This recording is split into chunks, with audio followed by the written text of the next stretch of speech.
Welcome to a very special episode of Beyond the Clouds. I am, as always, joined with co-host Declan. We also have here, I don't even know what your title position. This is my buddy Chewy.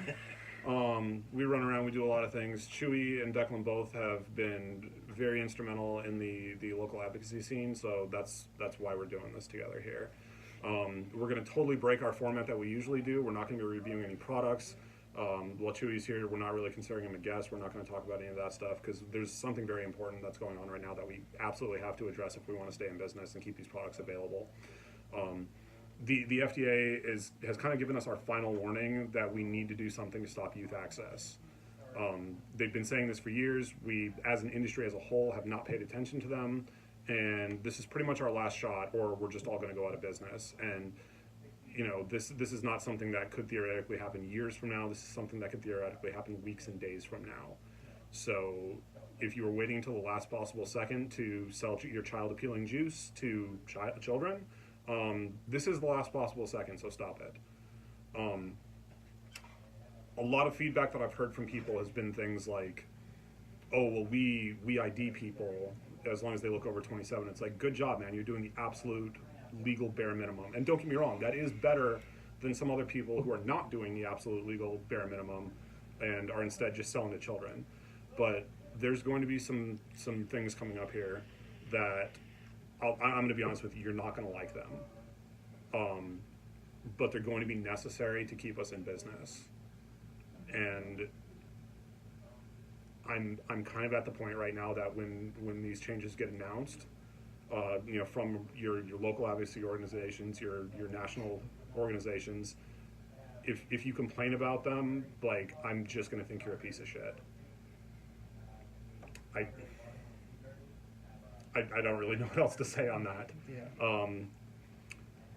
We have to stop kids from vaping. And it's important that you listen to exactly the way that was said, because it's not, we have to stop people coming into our stores from vaping, or we have to stop people from vaping our products, or we have to, anything localized like this. We need to do things that will stop kids from vaping regardless of where they get their products. We need to stop kids from vaping regardless of whose products they buy. As always, Juul is kind of under the microscope right now, and I have mixed feelings on that, but fortunately for purposes of this, the feelings don't matter.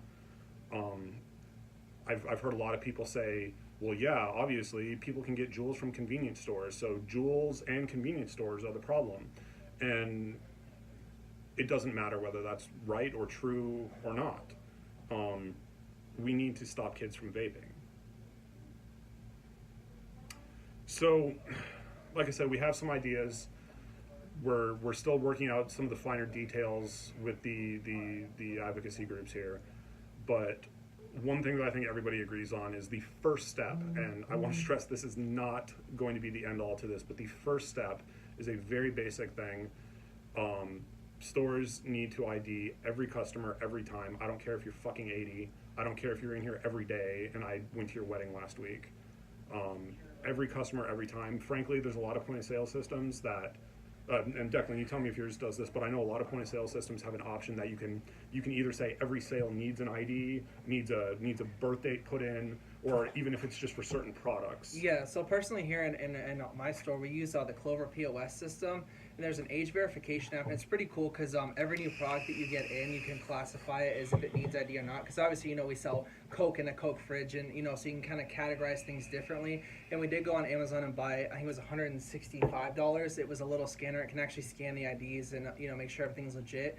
It takes 2 seconds to scan it, and, and then even the classes and everything as well that I paid for the employees to. That was the WeCard program? Yeah, the WeCard program. That's super important, relatively inexpensive compared to the fines or, legal action that you could receive for, So there's also a lot of other benefits from the WeCard program that frankly I just learned about recently. Well, some of them at least I just learned about recently. One thing that I've known for a while is a lot of the enforcement agencies, including those in Arizona, if you are a member of WeCard and you've used their services, you get, and it varies from agency to agency, but you either get like a pass on your first infraction or your penalty is mitigated in some way. So for this part, I'm just making up numbers. I'm not a retailer, so I don't know these exact numbers off the top of my head. And as always, I came kind of unprepared today. That's why we're filming on a phone and not on camera. But so for example, if they say your first infraction is a $500 fine, if you're a member of WeCard, and there's other organizations that are similar to that. It's not just WeCard, but if you're a member of somebody who is at least showing that you are taking steps to educate your employees and stop youth sales, then your first infraction can either be $0 or it could be $250 or something less than $500. So if you don't really see the value in these programs because of what they actually are and what they actually offer, you can certainly see the value in that. A couple other things that I saw that WeCard actually has, and this one is really cool. They have an app that you can use to scan an ID, like the little barcode thing on it with your phone, and it will tell you whether the ID is legit or not, and it will tell you like the age. Right. Yeah, which is pretty cool. Unfortunately, I know some retail employees just can't do math. So, looking on something and saying, oh, this person was born in, 1999. How old are they? Too tough for some people. Right, and now every millennial has a phone on their person, so it's super easy to download that app. Let's face it, 80% of you are watching this on your phone, so that's kind of cool.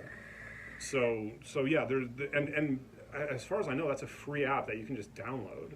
And that's super cool. If you don't want to, go the extra mile like Declan did and get that ID scanner to tie into your POS system, this is still a way that you can verify age. Because remember, like, the guy, so this is a true story, right? I had a favorite bar, and I actually met Ron Beneducci at this bar.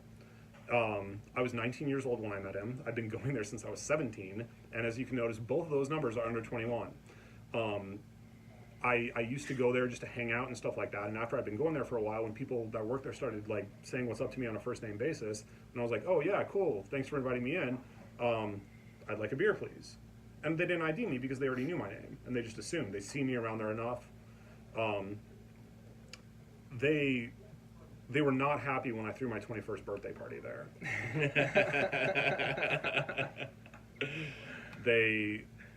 But at that point, what can they do? But either way, the point is, just because you recognize somebody, and just because you think, yeah, I think I ID'd him the first time he came in here a while ago, or whatever, is not going to suffice. And I know this is overkill, but like if an 80-year-old man walks into your store, ID him. ID everybody all the time. That is the only way that you can guarantee that you're not accidentally selling to a kid. Right, and the thing about my employees, like, oh, if they're older, they might not have their ID, da-da-da. The way I look at it, if you're driving a vehicle to get to my store, you need to have an ID, because if you get pulled over, whatever, you have to show proof of identification. Everybody should have it on their person at all times. So that's why I don't give two shits about who doesn't have an ID and who doesn't. Sorry, I'm not putting my business or anybody else at jeopardy because of that. Straight up. Yeah, and sure, there's something to be said for the minor inconvenience of pulling out your ID when you already know me and I've purchased at your store before and I'm obviously older than 21. But that minor inconvenience is over within 5 seconds, and it saves our industry. It creates a bar, a threshold, where we are guaranteed sales to children don't happen. And I think that that's a small free price to pay for that type of protection. Yeah, and now I don't want to be the bearer of bad news, but again, I want to remind you, this is not the end. This is the beginning. There will be more steps. We will have more videos like this. Realistically, there's probably going to be one every week for several weeks now. But let's start there. ID everybody, and I mean literally everybody. Like I'm not gonna lie. Like I've already talked to a few shop owners about this. And if I go into one of those shops again, next week when I'm doing my rounds, doing deliveries, doing whatever, and I buy a coil and they don't ID me, I'm going to call them out on it. And if you're an average consumer, make it easier on the shops. Have that ID ready, honestly, so we don't have to, go into like, oh yeah, can I see your ID? Just have it ready, shove it in our faces. Here you go. Like it's all legit. And it just makes the transaction that much faster. Yep. And by doing it, we're protecting your ability to still buy these products. So, you're helping yourself by being on board and being ready and willing to take this extra step. Yeah, and trust me, none of us here are like, oh man, finally we get to tell people what to do. Like, I know I've talked about this before. I don't even like doing advocacy work. Like, it's expensive and it's time consuming, and I don't make any money doing it.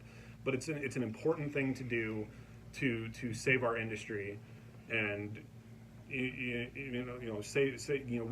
need adults to continue to have access to these products. Like realistically, everybody watching this used to smoke, doesn't smoke anymore, or at least smokes less because of vapor products. If we don't do these very basic things to accomplish a good goal of, restricting access to youth, then these products will not be available anymore. And the whole point of the vapor industry is to get people off of cigarettes, to get people, hopefully in the end, the goal is to stop people from being addicted to nicotine. Like I don't know about y'all, but I started when I first started vaping. I was on one of the little shitty ego pens. I think it was the C2 was the first one that I had, and I was using 36 nic, and even then it was kind of hard to quit, but it was possible, and that's all this was. Now I'm down to 3. I actually I was talking to Chewy about this the other day. A couple weeks ago, I accidentally grabbed a bottle of Zero, vaped it for 2 days, did not even notice it didn't have nicotine in it. Right. Yeah. So that's kind of cool. Yeah. Would not have been possible for me otherwise. Like, trust me, I tried gum, I tried patches, I did that hypnosis thing. It was kind of a cool experience. Did not help, not even a little bit. But it was kind of cool. Yeah. In a like woo woo, totally ineffective, pay me type of way. But the whole point here is, and I actually thought about this before I started my company back in 2015. I said, yeah, like the big flaw in the business model of vaping is if we do our job right, we go out of business. Because we convert all the smokers into vapors, and then we take all the vapors and we take them to less and less and less nicotine until they don't need us anymore, and then all of a sudden we're out of business. And I thought, yeah, but like if I'm counting that as a loss from a business stance, that's a win from we cured the tobacco epidemic in America. And it's like, yeah, I'll go out of business if that's the if that's the price that's being paid to like solve this, the tobacco thing. I'm down with that. But we have an industry that have just frankly not acted responsibly, and it's all at risk now. And again, I want to stress this isn't something that's going to happen to your grandkids or even a couple years from now. Like by the end of this year, if we don't make some real changes, it's all going to be over. Yeah. So. Act right, I guess. You guys got anything else? No. See you next week. That's about it.